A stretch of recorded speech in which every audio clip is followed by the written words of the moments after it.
corpo é uma forma de saber.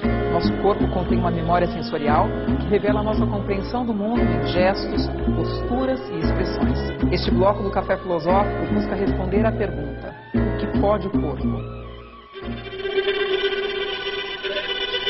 Temos que trazer para a linguagem o movimento do corpo e os gestos e a contradição. Por que trazendo o corpo para a linguagem a gente traz a contradição? Porque o corpo é vivo e tudo que é vivo necessariamente é contraditório. A linguagem separa, mas o corpo junta. Tá certo? Então, na verdade, a minha primeira relação com o conhecimento é uma relação física. Depois que eu sou tomada de alguma perplexidade, eu ganho um movimento que vai ser traduzido em linguagem. A tradução da linguagem é necessária e boa e tudo de bom, mas ela é menor do que a sensação. Então, como fazer para que o meu pensamento seja mais intenso? Demorar nas sensações sem palavra. É preciso valorizar o não dito. Temos que sair um pouco da interpretação, vamos para o campo da expressão.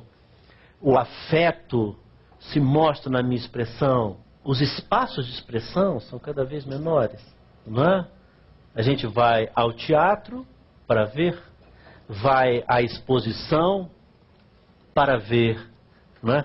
O que a arte, né, contemporânea faz assim? Não me veja, me toque, me sinta, me experimente, né? Provoca, não é? E como às vezes é difícil, as pessoas ficam muito inibidas, não é? Não, será que eu posso tocar ou não posso tocar? Não, será que pode mexer? Será que pode fazer isso aqui?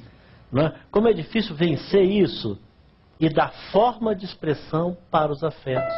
O debate sobre o corpo nasceu com a filosofia. Platão já investigava essa questão no século V a.C. Para ele, o corpo era a prisão da alma. Platão dizia que enquanto tivermos corpo e nossa alma se encontrar atolada em sua corrupção, jamais poderemos alcançar a verdade que almejamos. Descartes, no século XVII, declarou a alma independente do corpo. Compreendi que eu era uma substância cuja essência ou natureza consiste apenas no pensar, e que para ser não depende de qualquer coisa material. No século XIX, Nietzsche mostrou que tinha uma opinião diferente.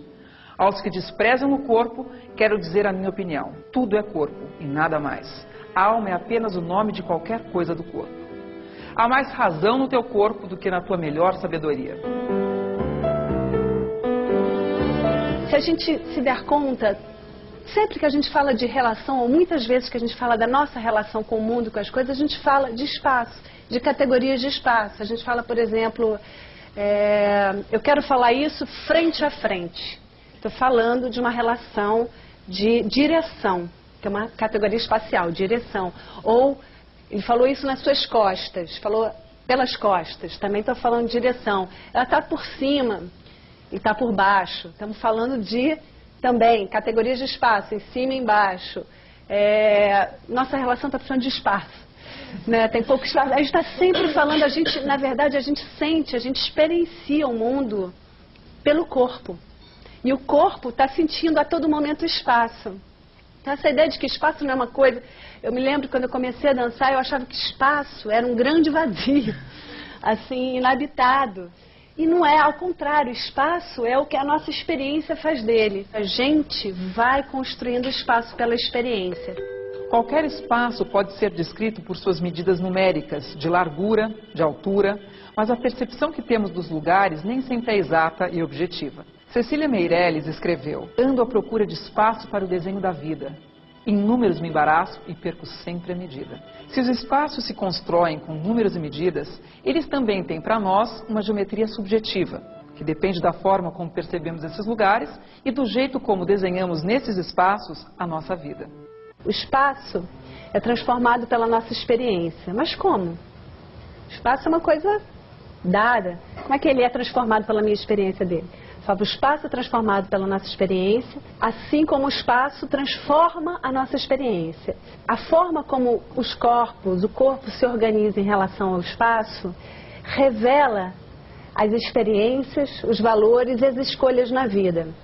Por exemplo, a nossa organização aqui, estamos nós duas lado a lado, vocês aqui sentados numa semi-arena olhando para nós. Isso aqui é uma relação. Podia ser que a gente estivesse de pé, com o microfone na mão, andando entre vocês, seria uma outra relação. Podia ser que estivéssemos todos em roda, sentados no chão, seria uma outra relação.